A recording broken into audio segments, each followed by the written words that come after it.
Today we are going to travel to South Carolina to talk to Jaime Harrison, who's running for Senate against Lindsey Graham. I know what you're probably thinking. How can this be? A Senate race in South Carolina that you think is really in play, Swathi?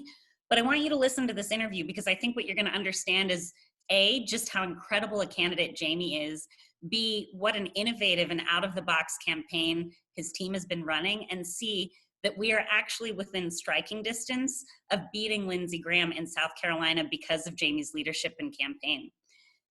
I should tell you that Jaime, like so many of these other new generation candidates that I've been spotlighting, has been a career-long public servant, whether it's the nonprofits that he has helped lead or the Democratic power that he has helped the party organize in his home state of South Carolina and with the Democratic Party nationally. Jaime is a committed public servant, and that is what has motivated him to decide to run for the Senate seat this cycle. And I should tell you that he's had some incredible successes that should give us all a reason to pay attention to and invest in his campaign. Jaime and his team have actually raised more money than anybody in South Carolina has ever raised to run for Senate, Democrat or Republican. And they've done that by building this tremendous grassroots army of support with more than 500,000 Americans chipping in to support him in his bid to take on Lindsey Graham. And I'd really encourage you to consider being a part of it, because I think what you're going to hear in our interview and conversation with Jaime is what it means to have this amazing candidate and this innovative campaign put an unlikely Senate seat in play, and why it's really important for us to invest all that we can with our dollars, with your time, and also sharing what he's doing with as many of your friends as you think care to learn about him as possible to support his bid for the Senate. So let's go to South Carolina and take a listen. I was wondering if you could start at the beginning and tell us a little bit about yourself and why you made the decision to run this year. Could you share your story with us? Yeah, so I grew up here in South Carolina. I grew up in a small town called Orangeburg. I'm the son of a single mom. My mom was 16 when she had me, and we stayed with my grandparents. They really helped to raise me. My grandmother had an 8th grade education. She picked cotton and then worked in the textile industry and did domestic work. And my grandfather had a 4th grade education. He had to quit school. He was the eldest. He worked at a dairy and then construction most of his life until he got diabetes. And, you know, very simple people in some aspects, but and they didn't have a whole lot economically, but they had a lot in terms of their character and their values. And those are the things that they instilled in me, that, you know, there's an importance that we help other people when we can. And that we just continue to do our very best and work as hard as we possibly can. And so despite the challenges and the barriers of growing up poor in South Carolina, I was able to break out. I was the first in my family to go to college. I went to Yale University, then came back home, taught 9th grade social studies for a year at my alma mater in Orangeburg Wilkinson High School. Then I went to Washington, D.C. to help run a nonprofit called College Summit. It's now called Peer Forward, but in essence, to help other low-income kids get into college. I did that for a few years, and then I started law school at Georgetown. And while I was in my 2nd year at Georgetown, that's when I got a call from Congressman Clyburn to come and join his office. And so I did that, and became the executive director of the House Democratic Caucus, the youngest person, first African-American.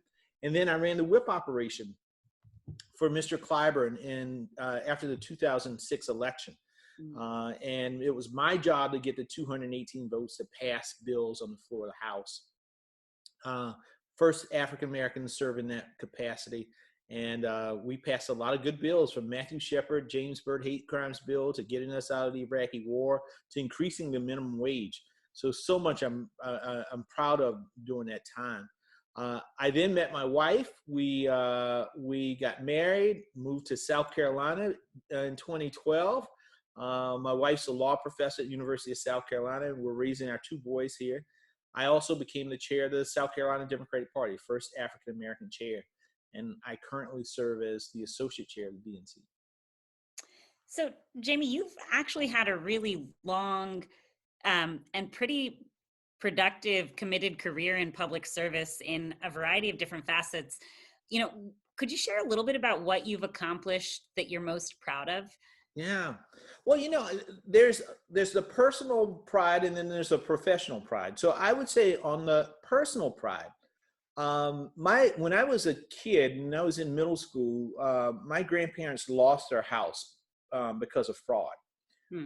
Someone, they didn't have a lot of education, and so they weren't the best readers and all. And there was a guy who would take their mortgage payments, but instead of sending it to the mortgage company, he would actually pocket the money. And so we started getting letters saying that the bank was going to foreclose. My grandparents would ask about it. He said, "Oh, there's some mix-up." And it went on and went on. And finally, sheriff came and said, Mrs. Harrison, the bank's foreclosing on your loan. You have to move out.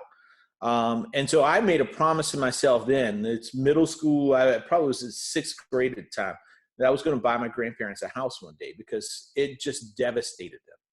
And so you fast forward to 2004, I just graduated from law school, went back home to help run Inez Tenenbaum's race for the United States Senate against Jim DeMint. And my grandparents were living in a neighborhood where there's a lot of shootings and all that. And I just said that was the moment. And so I went off on my own and put down a down payment. We closed on the house, and I took my grandparents to the house after I had secured it. And, I cannot tell you that when I think about all of the things I've done, that's probably one of the most fulfilling things to me, because that same year, a few months later on, so I bought the house in August 2004. My grandfather passed away in November 2004. But I can tell you, Swati, he loved that house so much, and it brought him so much peace. And so when I think about all of the great things, I mean, listen, we had so many battles in the House of Representatives. We passed, Lilly Ledbetter, the Matthew Shepard, James Byrd hate crimes bill, which policy-wise still goes down as the most impactful thing that I've ever done. But to me, what is closest to my heart is knowing that I kept the promise, particularly before my grandfather passed away, to get them a home and something that they could be happy for and proud of. What an incredible thing for you and for your whole family. That represented.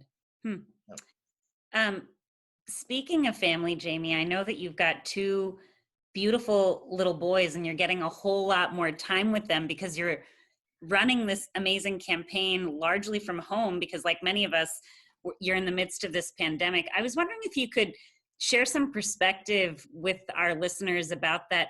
What's your take on what's required from elected leaders in South Carolina amidst the coronavirus pandemic? And, what's your take on how things are going so far?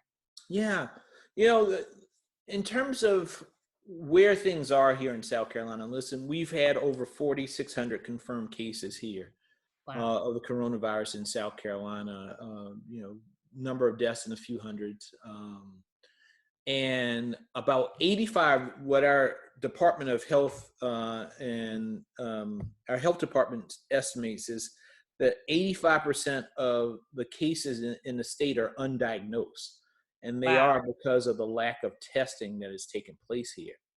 And what we're seeing in South Carolina is it's almost like a schizophrenia, where you get one message from the governor and you get another message from local leaders, and then you get another message or two messages coming out of Washington, D.C., because even in the presidential briefings, they're not always on the same page. And so there's a lack of clarity, and that increases the anxiety in the state because people don't know who to listen to, who to trust, who has their best interest in mind. And so that is creating a lot of difficulty in South Carolina. And I think you're seeing that type of difficulty across the country, but particularly in some of these southern states. Where you have Republican governors, Democratic mayors, and the governors are getting their cues from the White House.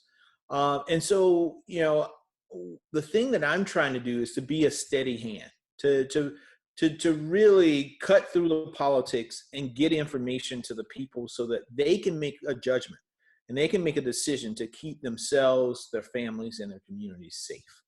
And so we've been having town halls, virtual town halls on various topics related to the coronavirus, but all of the various, the multi aspects of this virus brings to us. So the very first town hall we had was centered on the medical aspects of the coronavirus. How are the ways you can get this thing? What do you need to do if you think you have symptoms? And so we had a doctor who was my guest.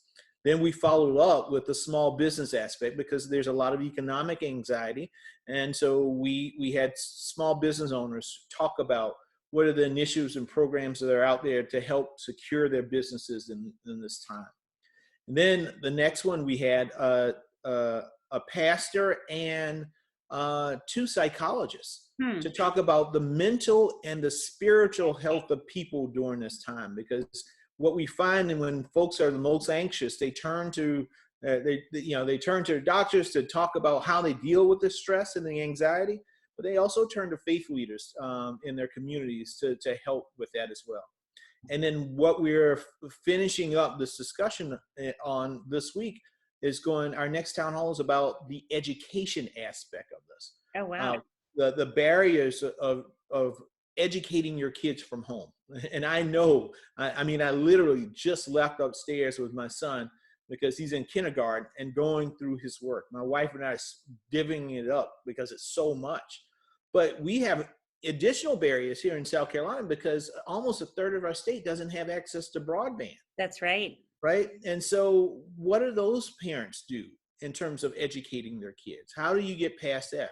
What do you do if you're a college student or you're a high school student and you're about to graduate or you're looking for a job? And so the discussion tomorrow is going to be centered on that as we talk to parents, but as we talk to young people that are in the educational system right now and trying to figure out their path forward. And so I'm just trying to be a voice of clarity, a clear voice, but a voice of reason, and something that is stabilizing for folks right now. Because in essence, as my 5-year-old said, he said, "Daddy, I just need somebody to hold my hand right now." Yeah. And I really do believe that many people right now are so anxious. They just need someone to be with them and to hold their hands. Hey, on a lighter note, Jaime, are there things that you and your family are doing for fun to ease some of the anxiety and stress these days? Yeah, my son and I, our 5-year-old, because he's just bouncing off the walls. There's so much energy in the 5-year-old, and the little guy's 1, and so he's content with just having a block in his mouth. They're a little bit more contained at that age. Yes. So our 5-year-old, who is so aware, his awareness of things. He can't help but talk about the coronavirus and he in his presence. And he's very, very concerned. He's very concerned about going to school. He's concerned about grandparents and whether or not they're going out. And so we are now even trying to guard how we discuss things. But what we're trying to do is to get him into a sense of normalcy and to develop some things where he has some outlets. So his thing for me is we are playing Mario Galaxy on the Wii. I love that. I pulled the Wii out of my closet. And so we are now playing Mario Galaxy on the Wii. And that's daddy, son bonding time. And so he will ask my wife, because normally I put the 1-year-old to bed at night, and he'll say, "Mommy, can daddy put the baby to bed tonight while he and I play the Mario Galaxy?" And then all he wants to do is talk about strategy for how we get past one world on Mario Galaxy. So that's part of what we're doing. I bought this drone. It's sitting right next to me. It's it's a Star Wars. It's the X-wing drone, and so he and I have been trying to figure out how we fly that. And so we're just doing things to just continue to bond as a. All right, so you're running for the U.S. Senate, and Yeah. I have to say, you're not just running; you're running in South Carolina, which I know it's your home state, but I have a feeling there are some people that are checking this video out and they might have had, the reaction that I had when I first heard that Jaime Harrison was running for the Senate seat, that this is South Carolina and it's the seat that's held by Lindsey Graham, a guy who's, been in the Senate for 20 years and is a large looming figure, whatever you make of him. Yeah. This is not a race that many people thought really should be in play, but you are very quickly making it so. Yeah. Tell us a little bit about this race in South Carolina and how you guys are taking it on. Well, part of this is understanding that you have to dispel the myth that South Carolina is the ultra red state. Many people, when you say South Carolina, they think it is like the reddest state in the nation, and it's not. Actually, the races here are relatively close. Donald Trump only got 54, almost 55% of the vote here in South Carolina. So that was 45% of the people here who did not vote for him for president. Lindsey Graham in his last election got less than 55% of the vote. And that Lindsey Graham was a Lindsey Graham who got not only Republican support, but he got Democratic and also independent support. And so when you look at South Carolina, you sort of have to look at us in the same frame as Georgia. Now, we don't have a huge Atlanta, right? If we had a city like Atlanta, we would be exactly like Georgia, but we don't. But in terms of where we are, we're not that far apart from each other. In 2008, Barack Obama lost Georgia by 7 points and lost South Carolina by 8 points. In 2012, he lost Georgia by 8 and lost South Carolina by 9. And so we believe, because we have such a large pocket of African-American voters, 28% of the voters in South Carolina are African-American, Yep. 31% are people of color. And so, but those populations have not turned out at the highest levels in recent elections, and partly because they haven't been motivated to do so. Yep. I believe that this campaign, and with me as the candidate, we can do that. We can change and motivate and mobilize this electorate in a way that has not been done in a long time.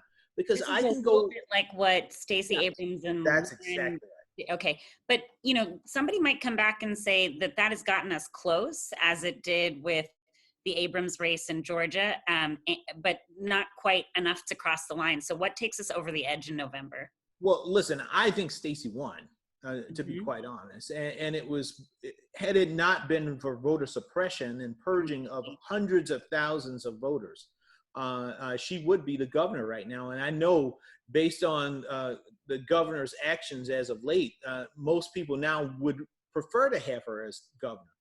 But putting that aside, for us, it is to enact the playbook that Stacey had to a T, which is mobilizing the African-American voters, getting them registered to vote. We have 400,000 unregistered African-American voters in the state right now. And again, when I told you, when I told you Barack Obama lost in 2008, he lost by 150,000 votes. So that's the margins aren't huge. Yeah. So we're registering those voters, we're educating those voters, and we're going to mobilize those voters. And then it's about building an appeal, going to every part of South Carolina, not taking anything for granted, talking to all voters, particularly our college-educated voters in the state, and making our case. And what we are seeing right now in our internal polling, 58% of the people want somebody different for the U.S. Senate than Lindsey Graham.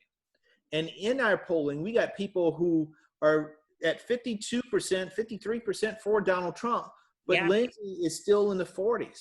So that means you got Trump voters who don't want Lindsey. And they just haven't been given a choice in a long time. When was the last time Lindsey Graham had a serious contest? Not since he first ran for the seat, and he ran against Alex Sanders, and that was almost 20 years ago. Wow. And so, in fact, you guys have actually just out-fundraised him, right? Yeah. I saw the numbers from last. Congratulations. That's huge. Thank you. Yeah, we raised almost $2 million more than Lindsey Graham this quarter. So if you all felt a little earthquake, that was here in South Carolina, because people were shocked that we were able to do that. And But I really just want to underscore this because I'll brag a little bit for you, but this yeah, is, I think I read that this is the most amount of money that a Democrat has ever raised in South Carolina's history. Is that true? not only a Democrat, it's the most that any person has ever raised, Democrat or Republican, because Lindsey had the record from last quarter, Wow. $3.9 million. And so 3.9 was the record for the most that's ever been raised in a 3-month period. And we more than almost doubled that number. So we raised 7.35 million. And so we really, I mean, we demolished the record. That's And amazing. yeah, and it's not from huge packs or, Right. this is at $28 a person. That was our average contribution for this race. We now have over 500,000 people who've made contributions to our campaign. Jaime, So that's phenomenal. And I think that's a testament to the style of movement that you're building around the yeah. campaign. Well, it's a campaign built on hope.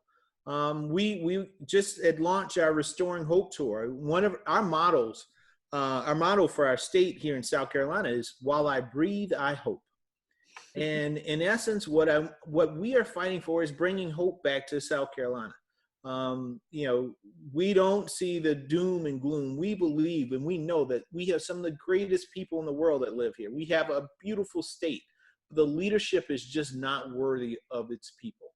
And we have to change that. And the person who epitomizes that problem and the issue is Lindsey Graham, a guy who is more concerned about his own political relevance and political power than he is the well-being of the people in this great state. I have to say your campaign put out what I think is still one of the most effective ads or video spots that I've seen this cycle. The story about the man at the end of the dirt road that you Dirt road, yeah. Yeah. And I really recommend that folks check that out if they haven't seen it already. But, I think in that really beautiful video, you kind of tell this story of what it is to campaign in this way with this message of hope and to reach people everywhere in South Carolina. The other thing it also seemed to underscore were the types of issues that matter most to folks in South Carolina. Could you tell us a little bit about that? And, what are the questions that people are bringing to you? What are the issues that seem to matter most in these conversations? Well, the things the issues that really matter to people are some of the issues now that we're really dealing with in the age of the coronavirus. Healthcare is the number one issue that I hear from people here in South Carolina. We are a state where Republicans refuse to expand Medicaid, and so there are almost 250,000 people in the state who should have health care. If they lived in California or any other place, Maryland, Virginia, they would have health care, but they don't here in South Carolina as a result of Republicans refusing to expand Medicaid. And as a result of that, some of our rural hospitals have been closing in the state. And so we have fewer hospital beds now because, 4 of our rural hospitals have closed over the past few years here in South Carolina. And there are a few that are on the bubbles of closing right now. 2 years ago, there were 14 counties out of our 46 counties where there were no OBGYNs. Jeez. So just think about that. You're a young mom, you're in a community, and you have to drive to another county in order to see a doctor for you and your baby. It's those type of issues, coupled with the fact that we don't have broadband, that our infrastructure is falling apart. In our schools, our school system, in the Constitution of the state of South Carolina, it says that the only thing that the state is obligated to do as it relates to public education is to provide a minimally adequate education. It says those 2 words in our Constitution. And so we have, I tell folks all the time, how can we anticipate or ask our kids to compete with the rest of the world when they can't even connect with the rest of the world? And so from healthcare to the environment, which is a huge issue for us, being a coastal state, these category 4 and 5 hurricanes are spawning up out of the Atlantic all of the time. And, what that means for cities like Charleston and Myrtle Beach. It could mean devastation one day if they get hit spot on by one of these hurricanes. At the same time, we got environmental justice issues. 41 communities in South Carolina right now, all rural, have lead levels that are higher than the federal standards. And so I want to focus my energy on those issues. But the way you have to do them is not in the traditional, as I tell folks, it's not about Democrat versus Republican or progressive versus conservative. It's about what's right versus what's wrong. And you have to talk about it in that values-based frame, because that's how these issues resonate in the communities here in South Carolina. Yeah. And you can't do what we traditionally do on the Democratic side, which is speak to just the mind and the head, but you got to frame it to speak to the heart. Mm-hmm. And that's what I'm trying to do each and every day on this campaign. And we're seeing that it's resonating to some extent. So you've given us some really rich insight into the message that you're bringing to voters, the conversations that you're having. I'm wondering if we can talk a little bit about some of the tactics that you're using, the way that you're running this campaign. You've alluded to it when we talked about fundraising, but something that I've been really consistently impressed with your team is I think you're using some of the most innovative and out-of-the-box campaigning strategies that we've seen this cycle. And it's actually in some ways put you in an advantageous footing as the pandemic has played out, because you're not starting over from scratch to figure out how to use technology, for example, to engage potential supporters. But tell us a little bit more about some of the specific things that you guys have been trying out. Yeah, so, one of the things that is embedded, it's at the heart of our campaign. And in this time of the pandemic, it's just so important to have. We started an initiative called Harrison Helps. And in essence, it's the community service arm or the constituent service arm of our campaign. I launched it early on in the campaign. And the goal is to go into communities, identify the challenges that people are having on a day-to-day basis, looking for organizations who are working on those issues, and we as a campaign partner with them to enhance the work that they do in the communities. And so, I've gone from making dinners at the Ronald McDonald House for families whose kids are at children's hospitals, to working with Habitat for Humanity. We have just during the month of March, we assisted 9,000 families in the Charleston area with hygiene kits, with food, wow, with all of the things that could be helpful because resources are so strained at this moment in time. One of the things that I love about it, our very first initiative was, I remembered a time when my mom got laid off during the summer, and it was right before school had to start, was set to start, and so she didn't have the money to get me new school clothing and school supplies, not until the weekend right after school started. And so I was devastated. It was a hard thing for her and a hard thing for me. Mm-hmm. And so I told my staff, I said, one of the first things I want to do is a school supplies drive, because I know there are parents right now who are struggling in getting those materials for their kids. And I want to see if we can be helpful on that. So we partnered with the Boys and Girls Club in my hometown of Orangeburg, and we put on the largest event in the history of that Boys and Girls Club. We raised $7,000. We had 700 kids and parents who showed up to the event.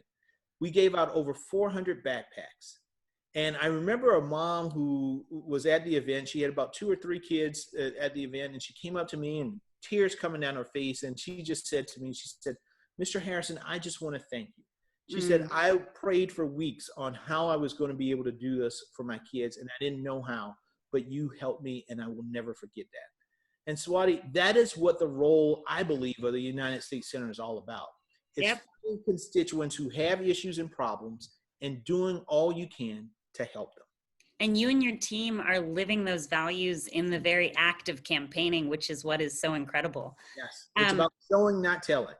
Totally. So Jaime, I think you've made a really effective case for why yours is a really important Senate race for folks to make an investment with their time and their financial resources with. Could you share with the folks listening the ways in which they can sign up and get involved and be helpful to you? So the best way, go to JaimeHarrison.com, and you can do a few things from there. And Jaime is spelled a little differently, everybody. It's Jaime, like Jaime. So JaimeHarrison.com.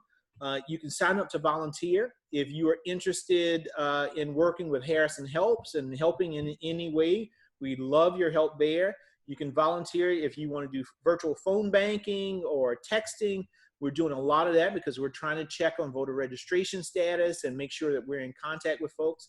And then if you want to make a donation to our efforts that keep us up on TV, because we're up on TV now and radio and African American communities, you can contribute that as well. And if you're interested in our town halls, we will advertise our town halls and stream them live from our website. So it's the go-to place to find out more about the campaign and our efforts. There's videos that are up, ads that we're running, all up on our website, and we would appreciate any help that you can provide.